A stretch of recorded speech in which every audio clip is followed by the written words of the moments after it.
Hi friends, and welcome to another episode of Secrets from the Saddle. But before we get started, I have some coaching announcements. Now, they are wrapped around fitness for cycling and cycling skills. Now, the first one is I am going to be launching an online fitness membership, and there's going to be cycling involved in there too, but not till the fall. Now, what it's all about is that cycling is great, but we certainly need to think about muscle development and strength for strength, power, and speed on our bikes.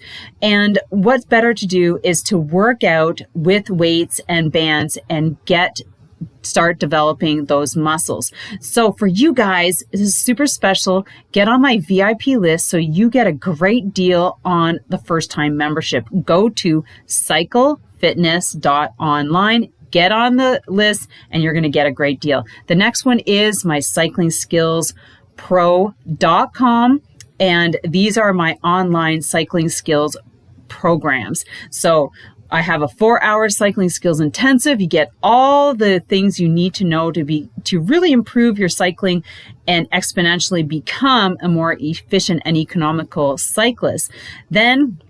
Or you can do it in a 4-hour, you can do it a 4-week, or you can get a downloadable module where you can just do it at your own pace. And use this code PEDAL to get an extra $50 off. With that, have an amazing episode and enjoy the interview. Thank you everyone for joining us for another amazing episodes of Secrets from the Saddle, all things cycling with your host, Sylvie Doe. And can you believe it? I am super, super excited to have this amazing woman with us today, KAROL-ANN. Oh, just a second here. Canuel. Yeah, hello. KAROL-ANN Canuel. Yeah. My little bit of French coming in. And the amazing thing, she's Canadian. Unfortunately, she's stuck in Europe, in France. She's racing there for the last year. She's prepping for Tokyo. So she's one of our Canadian Olympic athletes. And I am super, super excited to have her here on the podcast because I'm trying to interview as many Canadian cycling athletes who are going for Tokyo. So this is pretty exciting. And anyways, so before we bring KAROL-ANN out, I'm just going to go over a little bit of her bio, and then we're going to get right into the goods. Okay, so here's her bio. So KAROL-ANN made history. So it really starts when, we'll just start when she was 11 years old and she started racing competitively. And then it just moves right into, she got a degree in nursing. So it's super cool. And you have something to fall back on when you're ready to, I guess, retire from cycling. And it doesn't help, it doesn't hurt having a nursing background as a cyclist. But in 2014, she became the first Canadian cyclist to win world championship gold in a team time trial, doing this with her Specialized-lululemon trade team. 2 days later, she posted a career best individual time trial, placing 6th.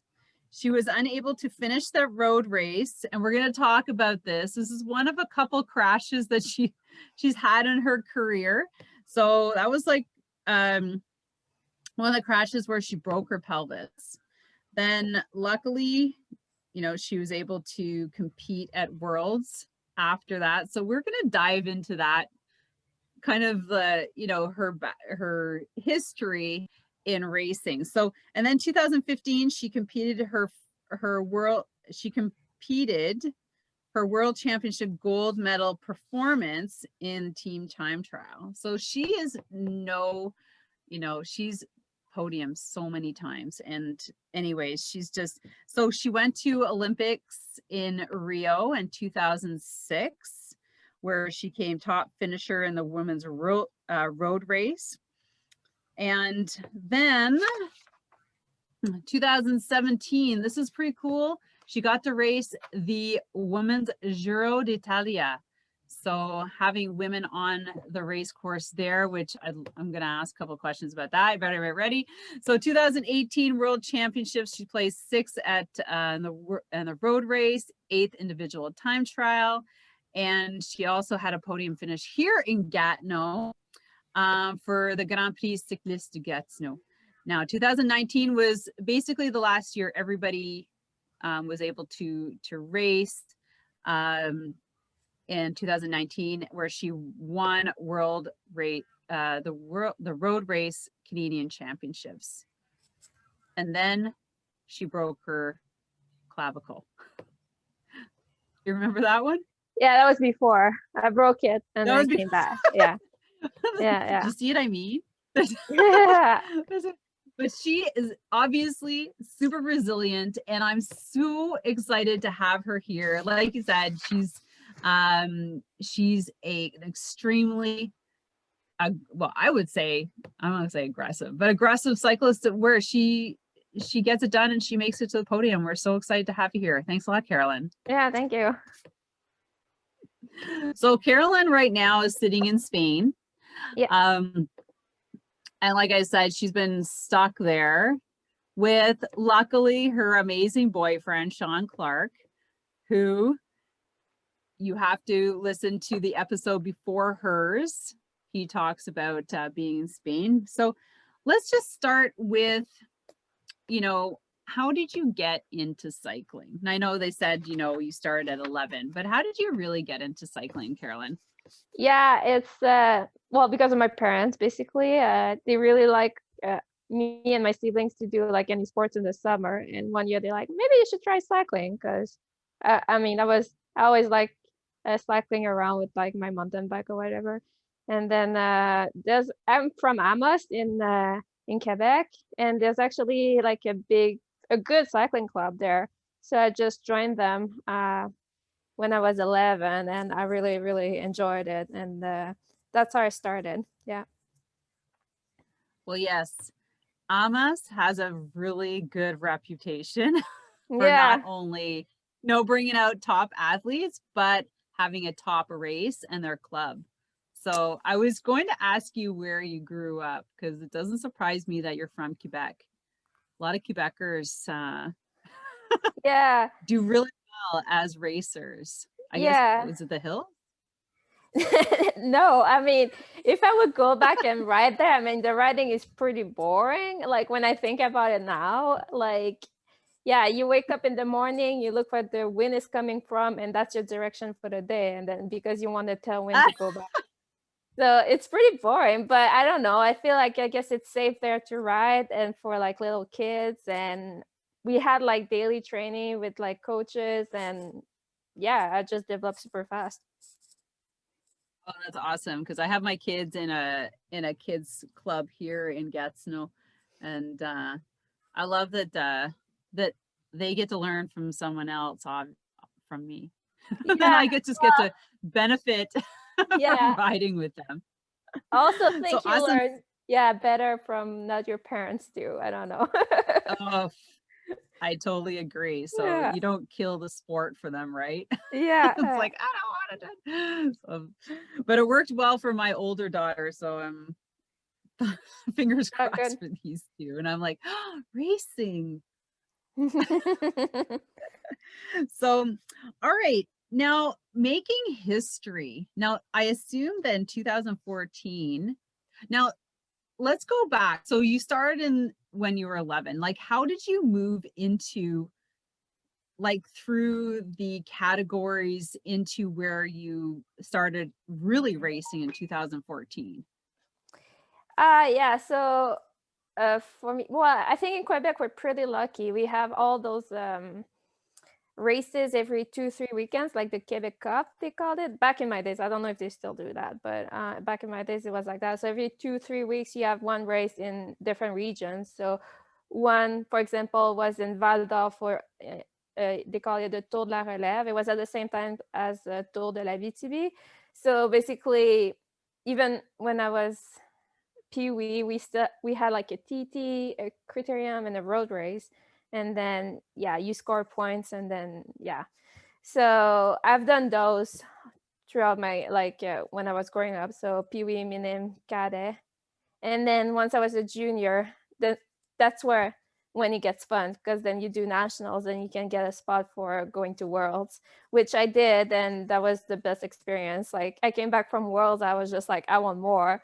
And like the year after, I finished 5th at Worlds my second year as a junior.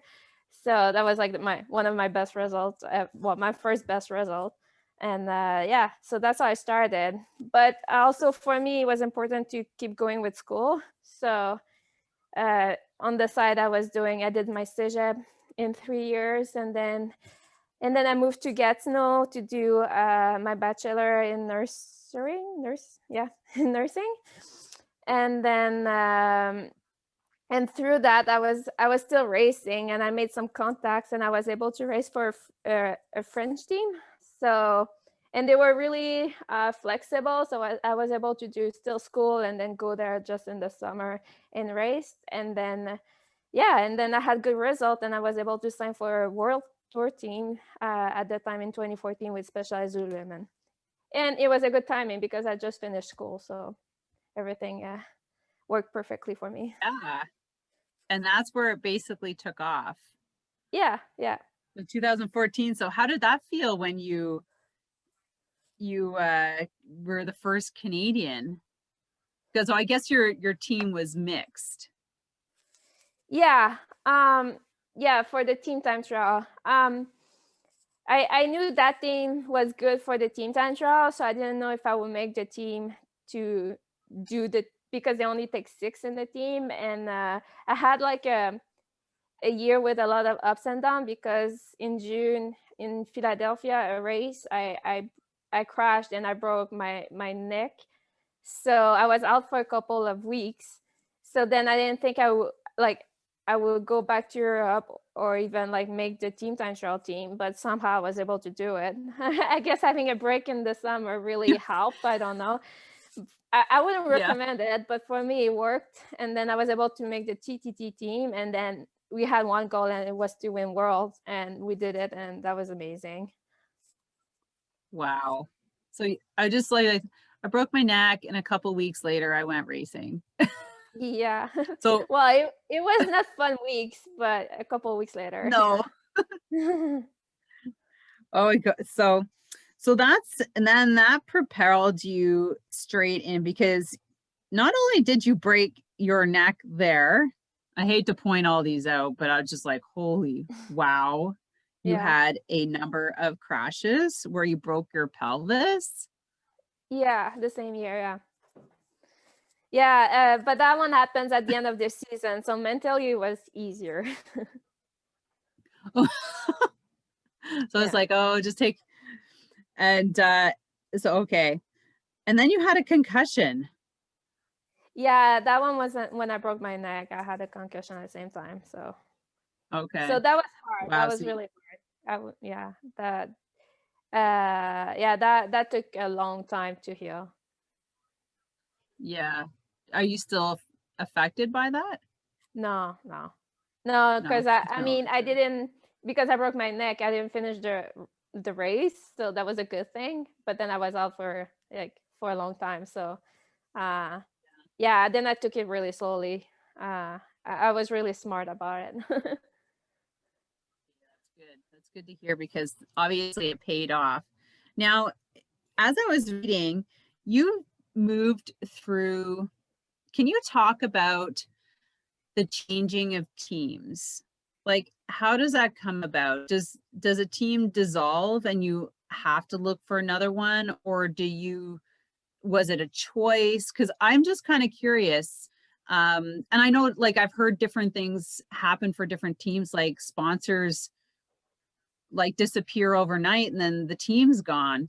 How was it for you, and how is it mentally or psychologically changing up different teams, or is it a normal thing? No, I think it's a normal thing. Usually you normally sign a contract that 1 or 2 years, and then at the end you can either you want to stay, it's a mutual agreement, or if you want to leave and like try another team. Like I think it happens a lot, changing teams. Personally, I don't like changing too much, unless I know it's a good fit.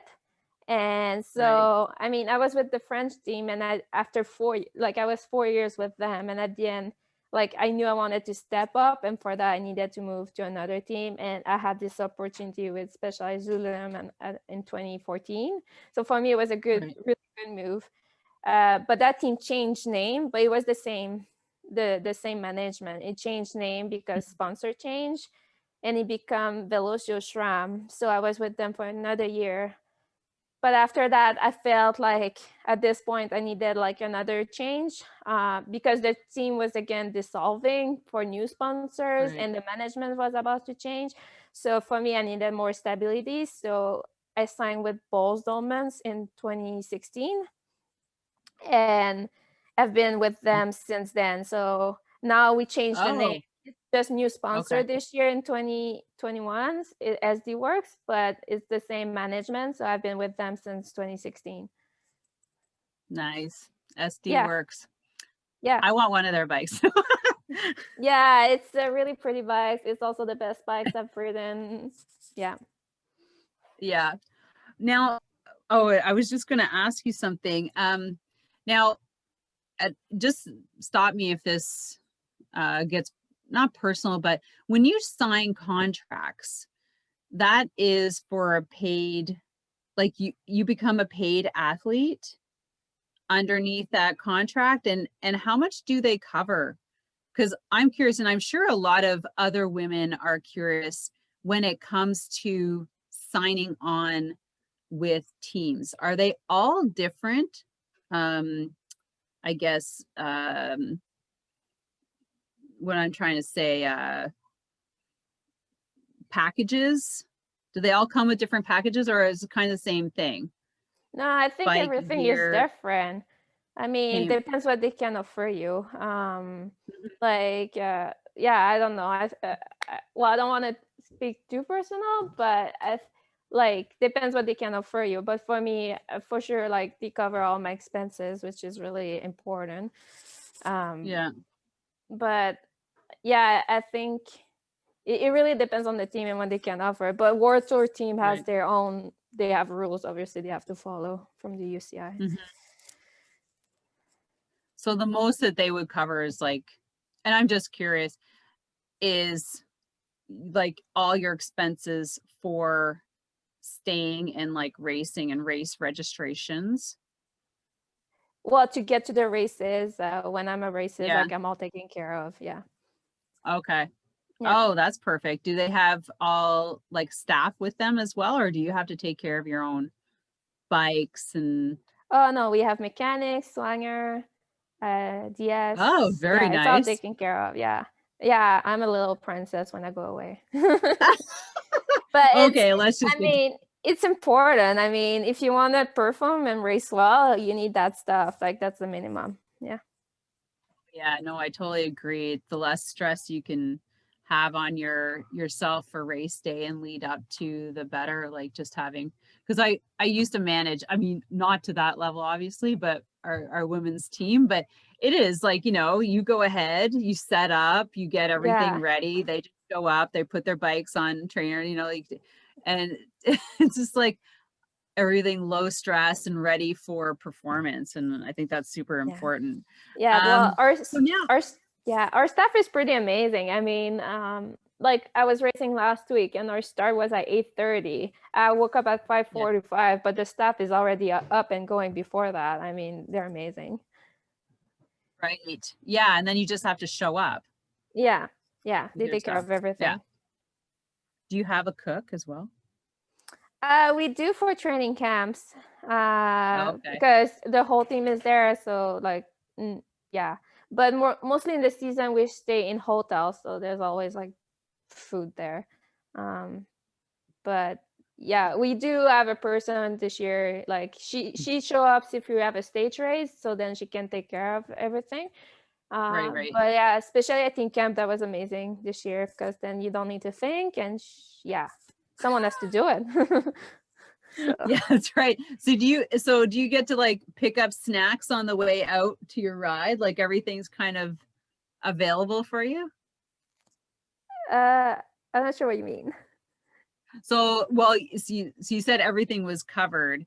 And so I assuming that there's always food available if you want to go down and have a snack after breakfast or before lunch, or grab food on the way out on your ride or things Yeah, like yeah, that. yeah, Oh, that's super nice. I yeah, want that. yeah. Now what's it like? So you've been in Spain for over a year, No, because no, less than I that. met less than that. Yeah, yeah. I came here in the summer. Oh, okay. Oh, yes. Okay, that's right. Because when I met Sean, it was November, Yeah, and he said he'd been like stuck, not stuck there, but wasn't able to come home because of yeah, travel. yeah. And so, how do you like it compared to racing at home or in the US? Well, I haven't raced in the US for a really long time. Well, to me, in Europe, this is where it's happening. So I need to be here if I want to perform. Also, my team is racing here, so I need to be here.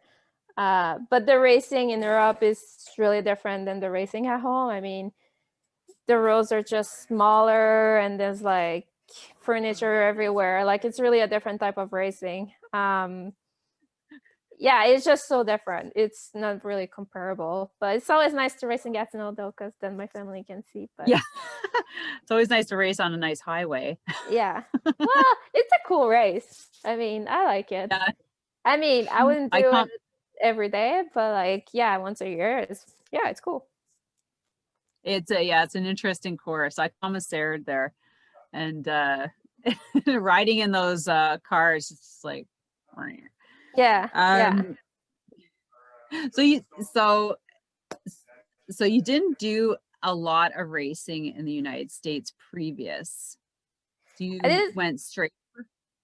No, I did it when I was uh, a bit younger, before I raced for the French team, obviously. Then I raced a lot in Oh, Quebec, in the States, because that's where the races were. Yeah. hmm. Are the majority of your team from Europe, or are they from all over the place, all over the world? Mostly in Europe, but we're really international. We have Dutchies, we have Luxembourg, we have French, we Wow. have Czech Republic, Canada, New Zealand, South Africa, Italy. I don't think I'm missing anybody. Wow. Yeah, it's really international. How many are on your team? We're 14. Oh my gosh, that's a big team. Yeah. Well, it's, yeah, normal for women. In women, it's around between 11 and 14, 15. Oh, okay. Oh my gosh. I would love to be part of a team of 14 women on the start line. Oh, wow. No, but normally one race we only allowed to start 6, so Oh, okay. we're Okay. never Well, 14 together. Yeah. oh, okay. So it's so how do you organize that? So if you have races, and how do you pick who's gonna race? Is it based on type of race? Maybe the location? Now, the sports director make those calls. He decides who, well, depending on the type of race it is. I mean, if it's a sprint race, it's gonna be bringing mostly the sprinters, obviously. Like we all have our Right. qualities, depending on what type of race, and our goals also. So he makes the selection at that point, and then yeah. So he works out the calendar for every one of us, and yeah. Oh, very interesting. Well, that makes total sense. Now, you have been selected for Tokyo. How exciting is that? Yeah, I'm really excited. It's funny because I've been selected, like, I like that Cycling Canada, this for this cycle decided like to do an early selection, so then we can like really be ready and focus on the Olympics instead of focusing on getting selected.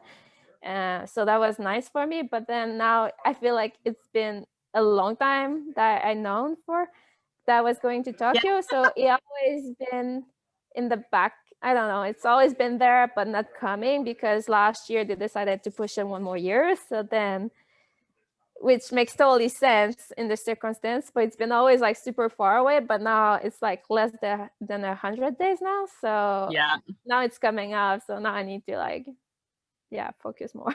Like it's Oh my, coming. okay. So yeah, well, yeah, really. So before I ask you about that, how did you feel? Because like I talked to a couple of the girls who were selected more on the mountain bike group, and they were already ready last year. How did it affect you being already like pre-selected early and then finding out that it was being postponed? Like how did you mentally prepare, or were you just like, oh, that's cool? Like how did you process that I mean, for at me, the time? it's, yeah, it's fine. I mean, for sure, it's, yeah, it was hard at beginning because at first, like, actually, the Team Canada said that they were out unless it was postponed. And then that freaked me out. But then when they say, oh, no, it's on, like, then they made the decision to postpone it for 1 year. And then I was just like, oh, okay, like, that's fine. I can do one more year. And for me, it's one more year where I can be like even more prepared and more ready to have like the best result of my life. So it's fine. It was fine. Oh, that's good. So are you just in the road race? No, I also do the time trial. The time trial. Okay. So now that you were preparing last year, did you have to completely adjust your training to accommodate like lowering the, the volume and things like Well, that to kind of. yes, I know. I mean, last year was already different because of COVID. So like when they announced that was maybe what in April or March, April, March. But then we didn't even know if we were racing again that year yet. Like we didn't know if the season would start again. So it was already completely different at that point. And then the season started again in July, and then it went on till like October, with like a race every week. It was pretty intense. Wow. Yeah. So then at this point, you just focus on like your season at this point. And then I took my off season, and then we reset for like this year. Oh my God. So you're dialing it in. Are you, so this month, well, okay, let's talk about May. Is May kind of like a down and then you're going to tempo it up June, July for August? Well, right now my plan is I hope to be racing in May, and then I can have a little break at the end of the month, and then have a good training camp in June, and then hopefully do the Giro in July, and then go to Tokyo after that. Wow. Yes. That would be, because you've already done quite a few races, I saw. Yeah, I've done a few. Yeah, it's been a good start of the season. Yeah, I also had some time to have a good training, and yeah, it's been good. Yeah. So you feel your body is like prepared, it's not fatigued, it's strong. Yeah, exactly.